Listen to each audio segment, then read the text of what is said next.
آیت نمبر 4۔ اعوذ باللہ من الشیطان الرجیم، بسم اللہ الرحمن الرحیم۔ ربی اشرح لی صدری ویسر لی امری واحلل عقدۃ من لسانی یفقہوا قولی۔ السلام علیکم۔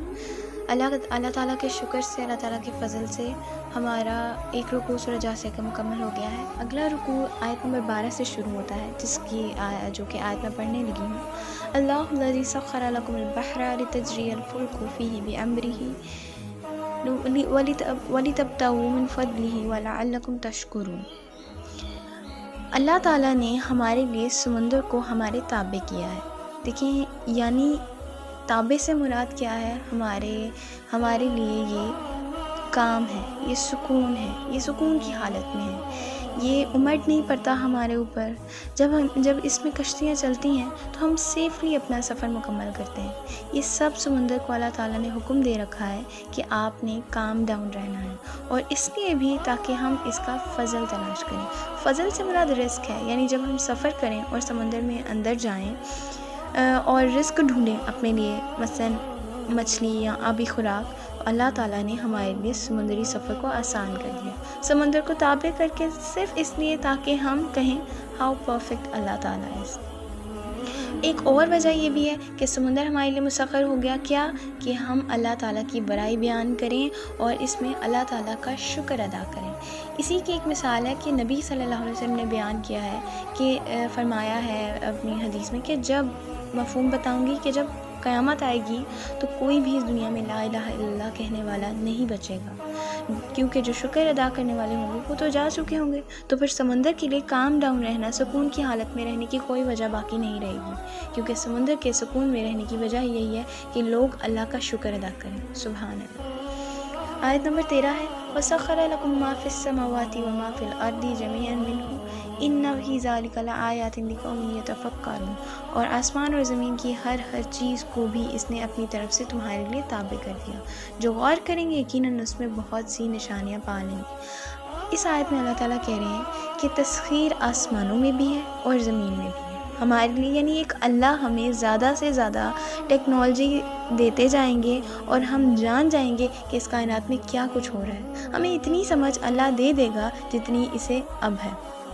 جیسے کہ اب ٹیکنالوجی کتنی آگے جا چکی ہے، مواصلات کا شعبہ، ٹیلیسکوپ اور بہت کچھ وغیرہ۔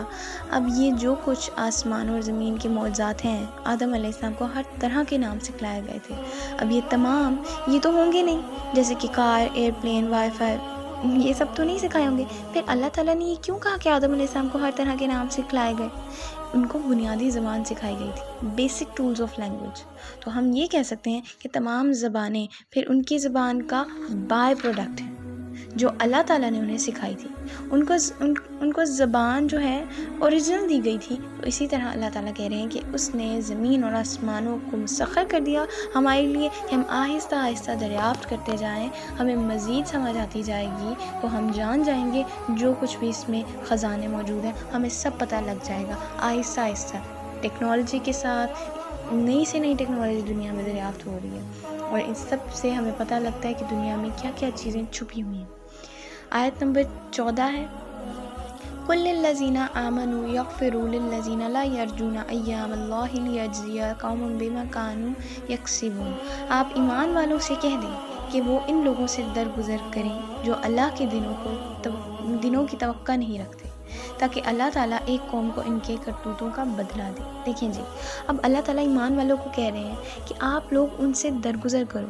یہ لوگ آپ کا مذاق اڑا رہے ہیں، آپ پر ہنس رہے ہیں، یہ لوگ آپ کی بے عزتی کرتے ہیں، آپ کو نیچا دکھاتے ہیں، تو ابھی کے لیے جو آپ نے کرنا ہے وہ یہ کہ آپ نے درگزر کرنا ہے ایسے لوگوں سے، کیونکہ ان لوگوں کو امید ہی نہیں ہے اللہ کے دنوں کی۔ یعنی جب یہ پکڑے جائیں گے، اللہ کے دنوں سے مراد کیا ہے؟ جب انہوں نے پکڑے جانا ہے، جب یہ بدلہ پائیں گے اپنے کیے کا۔ سورہ فصلت میں ہے، آپ ٹالیے برائی کو، آپ برائی کو ٹالیے ایسی بات سے جو احسن ہو۔ تو بس وہ شخص کہ جس کے آپ کے اور اس کے درمیان میں جو دشمنی ہوگی، ایسا ہو جائے گا گویا وہ دوست ہے گہرا۔ یہ سورہ فصلت کی آیت نمبر 34 ہے، جس کا میں نے آپ کو ترجمہ بتایا۔ لہٰذا ہم کر کیا سکتے ہیں؟ ہم صرف اور صرف وقت قطعی طور پر جو ہم کر سکتے ہیں، کیونکہ ہمارے اختیار میں کچھ نہیں ہے، اللہ تعالیٰ کے بتائے ہوئے طریقوں سے ہم نے سیکھنا ہے، اور وہ طریقہ کیا ہے؟ اگر کوئی اختلاف ہے تو آپ درگزر کیجیے، اگر کوئی اختلاف ہے تو اچھا رویہ اختیار کیجیے۔ اس سے ہوگا کیا؟ آپ کی اور دوسرے شخص میں جس میں اختلاف ہو رہا ہے اس کی دشمنی ختم ہو جائے گی، اور آپ کی محبت بڑھ جائے گی۔ اور اگر ایسا نہیں ہوتا پھر بھی، تو پھر یہ قدرت ہے، یہ آپ سمجھیں کہ ایسا ہی ہونا لکھا ہے، اللہ تعالیٰ نے اس میں کوئی حکمت ڈالی ہے، بس آپ کو اپنا فعل درست رکھنا ہے۔